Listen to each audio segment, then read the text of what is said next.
more ability to receive or to receive. And so it's like we could be deliberate about, and that's what I did every New Year's. I like to, choose something that I'm going to work on.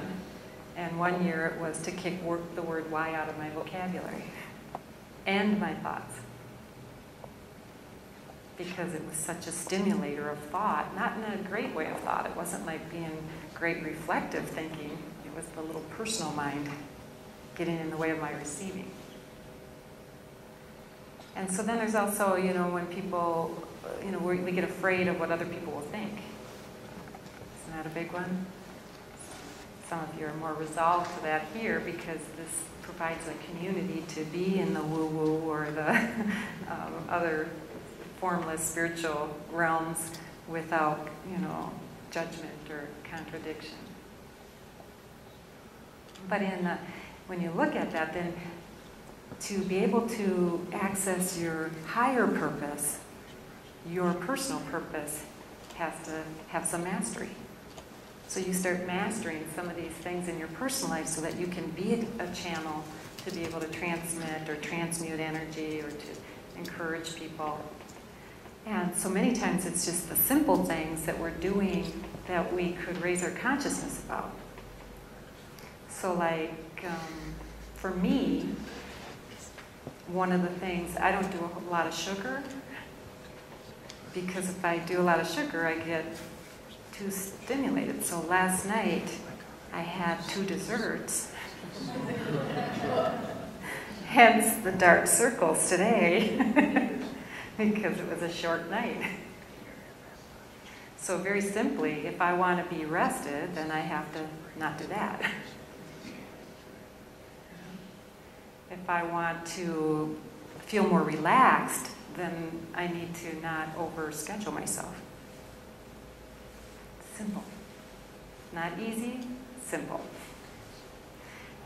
And so it's as we start looking at what it is that we could do, it is to say, like, am I really living my life or somebody else's? Many times you'll see people who have gone into a career because it was the family career. Only to then, shortly after, say, I'm miserable, I never really wanted to do that. And it was somebody else's dream. Or somebody else's time frame. Every time I send an email in response to somebody, I say, you can reach me between 10 and 6, because I don't do early morning well. So I don't want, and I'm also doing my own purposeful energy work on myself so that I'm a really clear channel to be able to receive whatever I'm supposed to for the people I see that day. And that is carved out. People who know me, it's like, you do not mess with her thing. My mom lives with me during the winter after my dad passed, and I can hear her tiptoe down the stairs in the morning, because she's going to honor that space for me. But I grew up in a family of 7 people in a 2-bedroom rambler, so that was tight.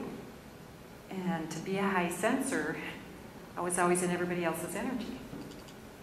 So one of the greatest things that I started to learn was to ask myself the question, is this mine or is this theirs? Like, just because I'm feeling that energy or that emotion, is it really even mine? And so as I'm better able to get somebody else's stuff out of my field, then I'm back into my energy, bringing about my purpose. So it's simple things, but we don't know them until we become more conscious. So just have a big feeling and I think, oh my gosh, what is that about? And so as we do kind of the inner work, it comes out into the world, and not everybody always understands it or realizes that you've been in conversation with your higher self, listening and finding out where it's supposed to take you. I worked with a woman just recently, and it's really interesting, and she's been at home with her kids. She has 2 kids, and now they're at the age where she's wanting to be back out more, and she's a pretty big, high leadership consultant. And she's got this beautiful, big, kind of movie star-ish hair, that she works hard at, and it's beautiful, and everybody that sees her says, oh my God, your hair is so beautiful. And so she said that, well, I've been reflecting, and I'm kind of thinking I'm going to have to go back out in the corporate world a little bit. And so she said that she was thinking about getting her hair cut. And I just said, wow, that'll be interesting. No judgment, just interest. And the next time I saw her, she had this shorter kind of cut. And I said, wow, because I used to date a hairstylist. I said, wow, did the hairstylist have a hard time cutting your hair? And she goes, as a matter of fact, she says, I sat down and I said, I want my hair about up to here. And he said, oh no, you really don't want that. And she said, yeah, no, I really do. I want it about up to here. And he says to the other operator, he says, didn't she have beautiful hair? Don't you think she should keep it longer? And she says, well, no, I really want it shoulder. And he says, and then the other person gets in and says, oh, I could see you doing this with it, and I could see you doing that with it. And she's like, oh, no, your hair is so beautiful. You wouldn't want to cut that. She says, no, really, I do. And they're not listening. And they think they know more about what she needs. So what does she do? She takes her hair, puts it in a big chunk, picks up the scissors on the thing, and chops off a big chunk of hair. She says, now will you give me my haircut? Isn't that great? Because on the outside, it's like people don't always think you've thought things through. Or whatever their reality is where they think you need to be. But she had done her inner work. She'd spent, the last year at home trying to decide when would be a good time to go back to work, and what kind of work she wanted to be doing, and what was she supposed to be bringing to the planet. She'd already done that. But in the face of it, she didn't, they thought it was an impulsive thing. Oh no, you really want to keep your hair. So I said, have you gone back since? I saw her just not too long ago. It's been about 6 months. She goes, no, I thought I better not shock that group again. But isn't that great? It's that part of really when you're listening, and when I started to have the energy stuff come through, well, my hands move automatically, and you guys some of you have seen that, and here it's okay to do. But elsewhere, then it was kind of like being in the closet. I can remember when I was counseling and thinking about putting my first massage table up permanently in my space, because I used to take it down. Like I'd see a new client, take down my massage table, just in case they weren't okay with that. And then it was like, finally, as I listened, I was like, oh my gosh, what is the fear in this? If this is something you're supposed to bring forward, then you're not living your life's purpose in the fear of what other people think. Well, a friend of mine came over the other day, and I had just run an energy class, and she goes, do you remember when you were puzzled over whether you should have your first massage table, and now we're lugging 7? And now as I'm looking for a different house I want to sell my house, it's a little too much for what I want right now. I'm looking all based on how many massage tables can fit in a room. And do they have storage for my massage tables? It's everything now about me, which has shifted over the years, is now about how we're moving energy. And it was what I would have been ridiculed about younger, and then now where we're moving. I was walking with a young woman the other day at this conference, and she's just one of the new kids. She's bringing in new energy, she's really thinking big, she's got beautiful crystal matrix around her. She's just amazing, and she's feeling insecure because she's at college for the first semester, and she's not fitting in. And she says, I keep bringing up to people that they could feel better, that they don't have to do it like this, and why wouldn't they call in this? And she's talking about operating in a whole energetic way, and she's not fitting in. And I said, give yourself a couple years and you'll get paid to do that. People will think that's a big deal, So it's really interesting as we kind of think about, what has been our journey? What has been the constant things that have kind of come up? And rather than seeing yourself as failure because they keep coming up, seeing it as, no, it's really, that is one of the things that's our mastery that we're really working on in this lifetime, so that then we can bring in something higher as we keep clearing it. And that you're burning off so many years with each time that comes up, it gives you that opportunity to move it through, so that then you can be a clearer channel again.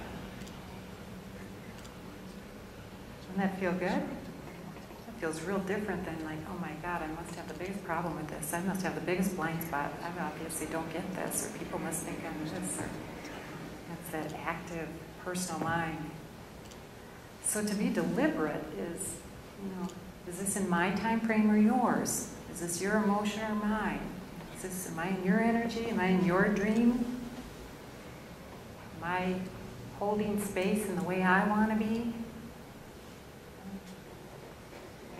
And it's hard sometimes when the world is pushing against us in another way.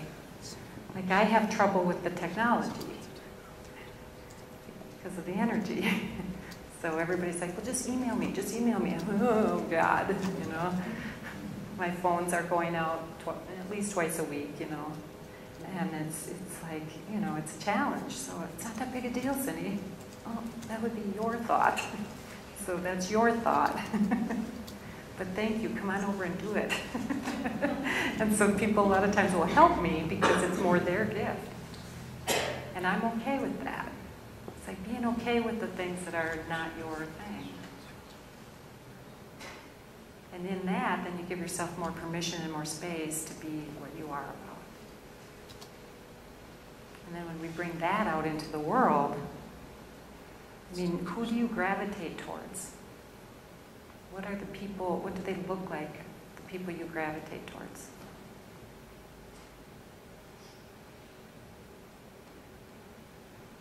Okay. Usually it's the people who look like they're living in their own skin, right? Where there's a level of comfort in themselves, whatever that is. And when that happens, when people come into themselves and kind of take out everybody else's thoughts and beliefs, I call it like the party line. Some of you are old enough to know that. When Mrs. Smith on the phone when you're trying to get the Johnsons or something, in the old days. Yeah, so it's like when, this is not a party line. I'm in alignment with what's higher consciousness, and that's what the call I want to take. And so when you're doing that too, your energy puffs out. As soon as you have to do something that sometimes is what the system or whichever place you are in, and it feels too tight, it's a writer who wrote, we're constantly building houses that are too small for ourselves. Is that part that we're trying to operate within this thing, well then your energy constricts, and then as soon as you contracts, and then as soon as you shift a thought, it's like pops right back out. And that's what's so beautiful. You can feel that, and then it's like release that, back in my own energy, mine. And I can include yours. I can like that, but I don't want to carry it. It's a very big difference in that. It's like getting to feel and experience other people's consciousness and their, what they're bringing, and be able to expand in that feeling. Because sometimes you'll meet people and you'll be like, whoa, I've never met anybody like that. Whether it's good or bad. But then it's an experience, isn't it? But then don't carry it. And come back to your own and push that out. So that you're in your space, you're in your body, being you. So I thought that would be, something that we could all really focus on as we move into this year, is that part about really living deliberately. And if I'm tired, then I take a nap. Boy, there's an idea, huh? Simple, not always easy.